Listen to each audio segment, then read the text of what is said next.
At least tell me what you would have me say to her. If you would have me tell her the truth, then you must provide clear instructions. Otherwise, I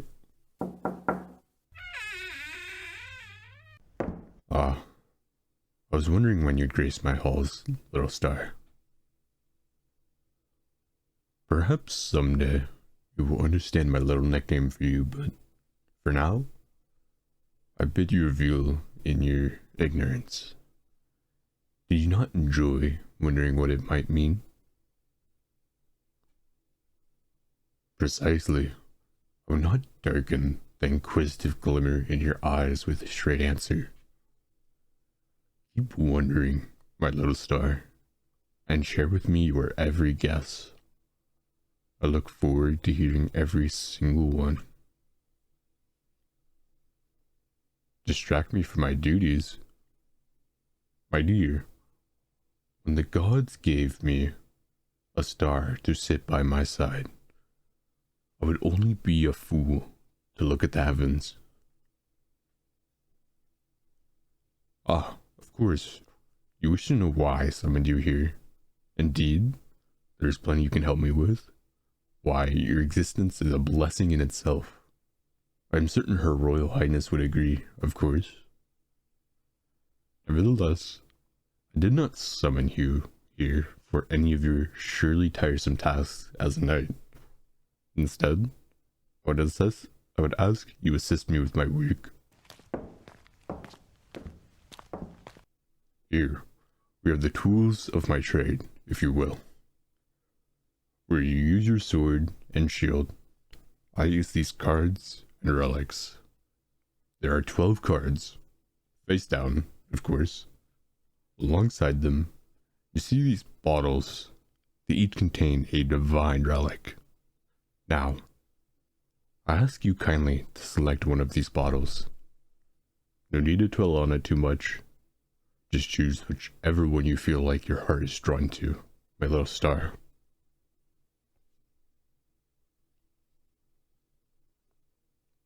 Oh, you are torn. How so, my dear? I see.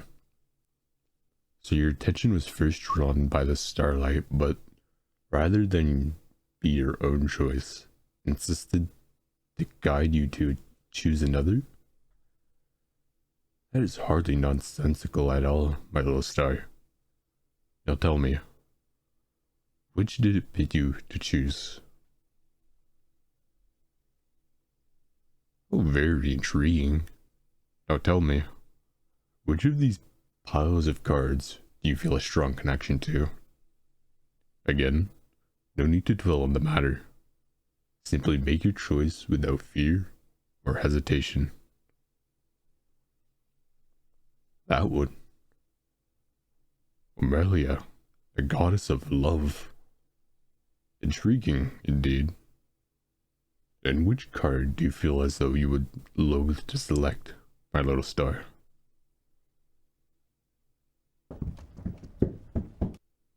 Be not afraid, my little star.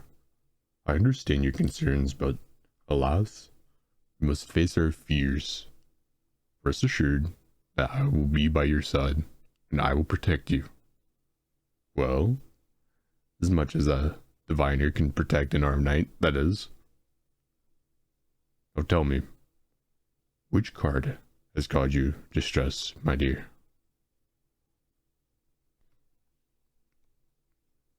I see.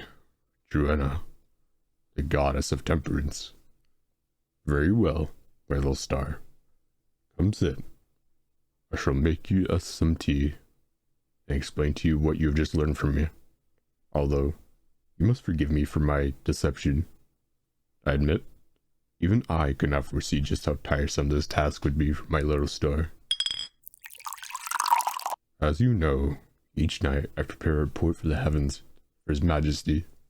Granted, it is not always heeded, but it is nevertheless my duty. Tonight, however, was exceptional. The stars would not yield to me. I saw nothing. Instead, they bade me to seek you out, for they would speak to only you, Why? I cannot say. But such is the truth, my little star. That the bottle of Starlight Excellent, guess of its content, by the way, would appeal to you at first glance is no surprise, but it is intriguing that it would guide you. The bottle you did choose bore bark belonging to the anima tree, the sacred tree of life. That your heart would be drawn to it suggests that matters are taking root, and the roots are strong. It is unlikely that the events of this night shall be without consequences.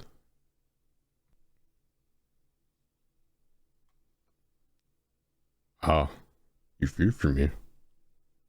Someone must bear the burden, my little star. Now, as for your cards, our heavens are divided into 12 gates, each gate corresponding to its deity. Each night, one gate is illuminated, and another is enshrouded. When a gate is illuminated, it means that its deity is offering us their blessings. When it is enshrouded, it means that its deity has turned away from us for the evening. The first card, the one you felt drawn to, corresponds to the gate of love.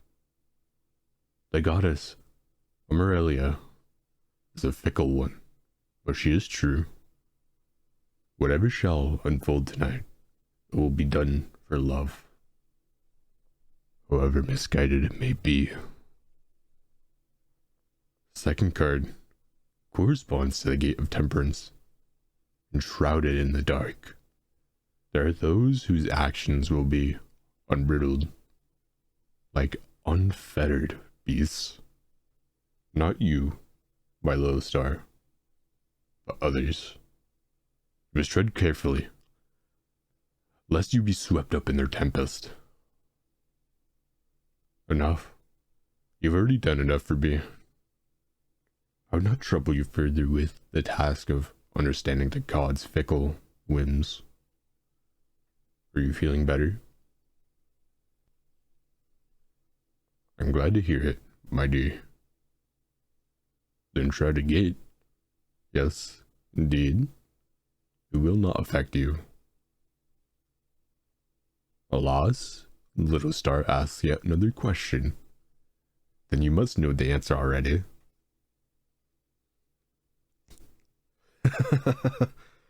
Now, little star. If you gave you all the answers at once, what excuse would I have to see you again? Tell me, my dear, how go your affairs? I admit I have missed your company dearly since we last met. At the Stellar Festival, if I recall correctly, you were as radiant as the stars in the heavens that night. Ah, but I do not flatter you at all, my little star. I do recall you were pleased to see the lanterns, were you not? And your smile was enough to illuminate every gate in the heavens at once. But please, do tell me about your affairs.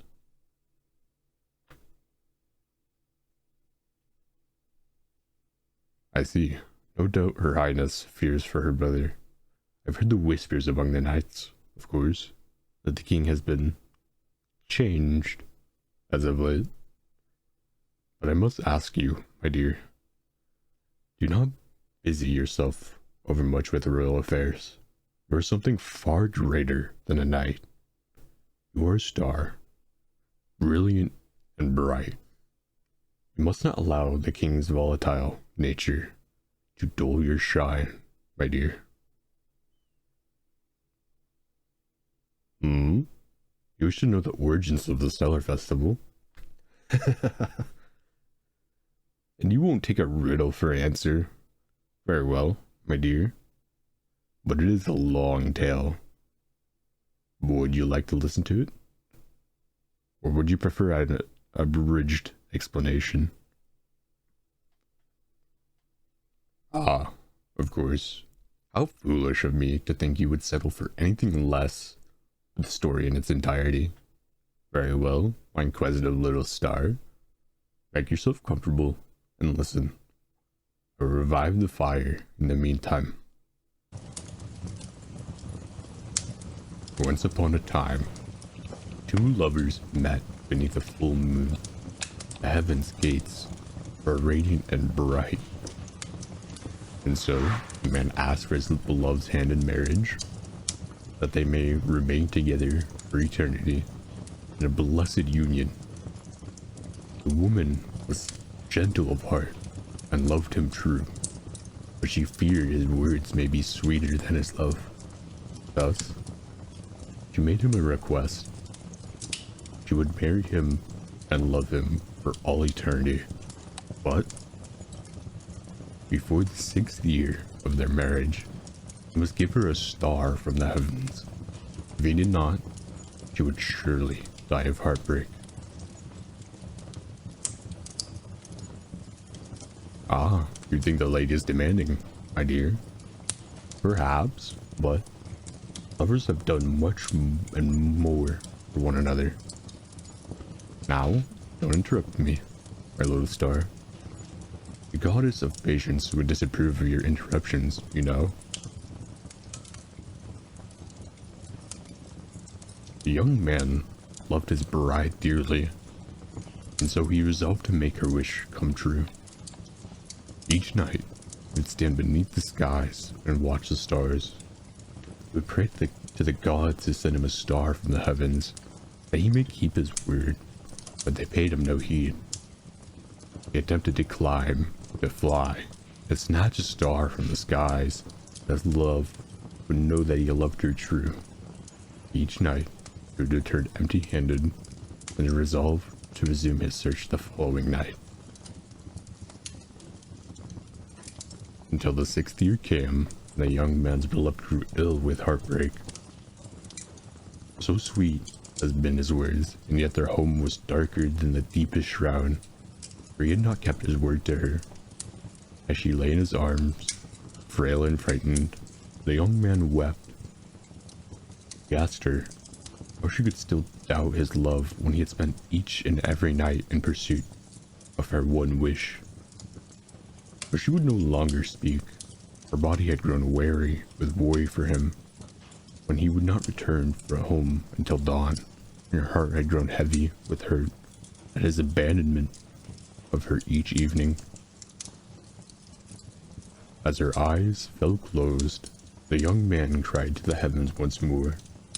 He cursed the stars, the gates they illuminated, and cursed the gods that kept him from lying at his beloved's side each night to watch the moon's light on her beautiful face. In that moment, the goddess of love ascended from the heavens and spoke to the young man. "I love you," she said. "I never once sought the stars that decorated the skies. She'd already found the stars in thine eyes, and wished only for a child to bear the same sparkle in their eyes. In thy pursuit of a radiant flame, thou hast abandoned thy lover to the anguish of solitude, warmed only by a flickering ember." The young man wept and wept. He swore he had not known, that she should have said that his love had been true. But the goddess denied him and his every claim, for no shallow was his love that he had failed to truly know his lover. Only when she lay lifeless in his arms did he come to know how dearly he loved her. But the goddess of mercy had illuminated her gate that night, and she rewarded him for his repentance, and his lover for her patience. From the stars in the heaven, she created for them a child they called their own, to forever bear the blessings of the gods. Thus, were the children of starlight brought to the world, bearing their father's sparkling eyes, and their first mother's gentle heart. They would walk the land in love, and return to the heavens in love. Each year, we celebrate that miracle a stellar festival. We offer prayers to the gods, and pray that the children of the stars will forever walk among us. Of course, now it is considered a myth, but the choice to believe in it is your own, your little star.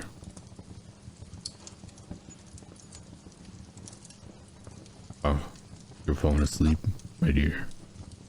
Of course, you must be wary. Perhaps I ought to cover you. What to do.